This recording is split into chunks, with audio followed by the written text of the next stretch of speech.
Why did the Renaissance begin in Italy? This question has fascinated historians for centuries, sparking endless debates and discussions. It's a mystery rooted in history, and one that we'll delve into deeply in our upcoming lessons. One of the key reasons the Renaissance found its birthplace in Italy lies in the country's rich cultural heritage and strategic geography. Italy, with its deep connections to the ancient civilizations of Greece and most notably Rome, was uniquely positioned to revive the classical ideals that had been lost over time. During the Middle Ages, however, Italians had largely neglected and even misused their Roman heritage. Ancient buildings were pillaged for their marble and stones, which were repurposed for new constructions. The grandeur of Roman civilization lay in ruins, forgotten and overlooked. It wasn't until the late Middle Ages that Italians began to rediscover the treasures that surrounded them. They became increasingly aware of the greatness of Roman civilization, which sparked a renewed interest in classical art, philosophy, and science. This awakening laid the groundwork for the Renaissance, a period of extraordinary cultural rebirth that would soon spread across Europe. As we explore this fascinating period, we'll uncover how Italy's unique blend of history, geography, and cultural rediscovery paved the way for one of the most influential movements in human history. Italy was not only geographically well-placed but also strategically connected to the Byzantine Empire and the Arab world, two civilizations that had preserved and nurtured the classical heritage of antiquity. These connections allowed Italy to become a conduit for the rich cultural and intellectual traditions that had been maintained in the East, providing fertile ground for the Renaissance to take root. Another crucial factor in the rise of the Renaissance in Italy was the country's vibrant urban culture. Much like the ancient Greeks, Renaissance Italy thrived in an environment of flourishing city-states, each with a dynamic economy and a robust exchange of ideas. These city-states, such as Florence, Venice, and Milan, were not only centers of trade and commerce but also hubs of artistic and intellectual activity.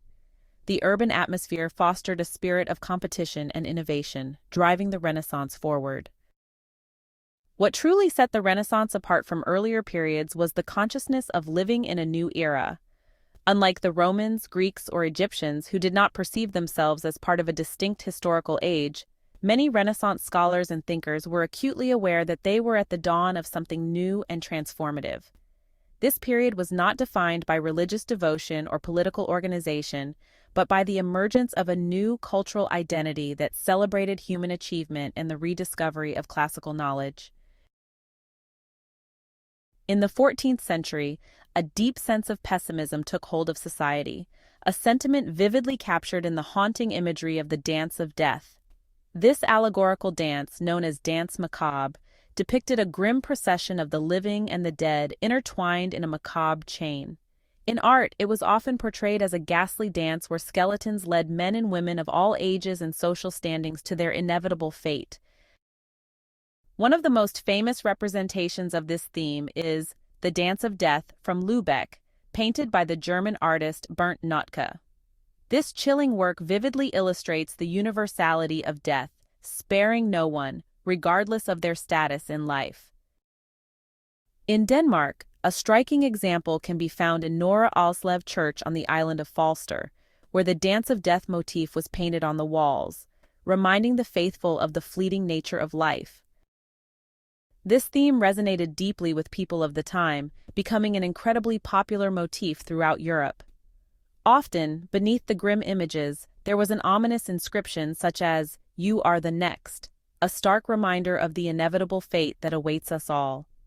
These words served not only as a warning, but also as a reflection of the pervasive fear and anxiety of the era, as people grappled with the horrors of famine, plague, and war that seemed to lurk around every corner. The Dance of Death was more than just an artistic expression. It was a mirror to the soul of a society haunted by the shadow of mortality. People had lost faith in the Church and the spiritual leadership of the Pope. For many, the crises of the 14th century seemed like ominous signs of the impending apocalypse. Judgment Day was near, and the world was on the brink of collapse. This pervasive fear and uncertainty fostered a general atmosphere of pessimism, as people struggled to find meaning in a world that appeared to be falling apart. However, not everyone reacted to the crises with despair. Across Europe, some saw these turbulent times as an opportunity for renewal, a chance to build something new from the ashes of the old world. This sense of possibility was especially pronounced in the cities of northern Italy, where the seeds of what we now call the Renaissance began to take root. In northern Italy, the response to the chaos of the 14th century was not just survival, but transformation. Italian intellectuals, shaken by the disasters of their time, began to develop a new perspective on history. They looked back at the preceding centuries as a dark age, a period of cultural stagnation and decline. They coined the term Middle Ages to describe this era, which they saw as a mere interlude between the greatness of antiquity and the potential of a new era they were beginning to envision. These scholars drew a sharp contrast between the Middle Ages and the classical civilizations of ancient Greece and Rome, which they revered as the golden age of European civilization. In their view, it was during antiquity that culture, art, and the economy had truly flourished. Inspired by this vision, they sought to revive these ancient ideals and apply them to their own time, believing that by returning to the principles of the classical world, they could rejuvenate their society and create a new, enlightened world. The Renaissance was, at its core, about transformation, a deliberate effort to reshape society based on the ideals of antiquity. Italian scholars did not see themselves as merely continuing the medieval world. Instead, they envisioned a rebirth of the classical past, infused with new energy and modern sensibilities. This unique blend of the old and the new is what defined the Renaissance and set it apart as a distinct and innovative period in history. For the thinkers of the Renaissance, the collapse of antiquity was symbolized by the fall of the last Roman emperor in the West, Romulus Augustulus, who was deposed by the Germanic chieftain Odoacer in 476 AD.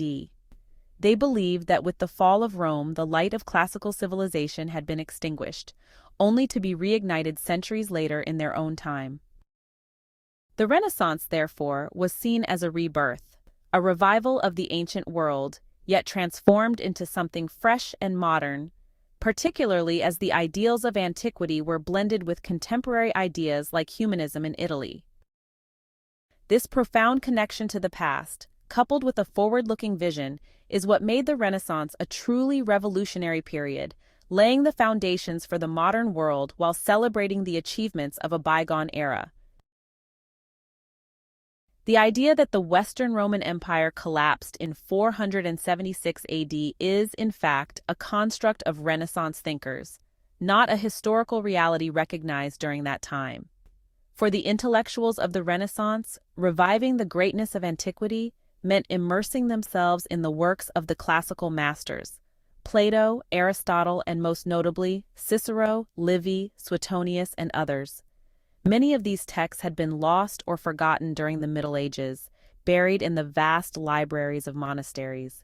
Rediscovering these works became a crucial mission, but the most significant transformation would come through the reinvention of Roman education.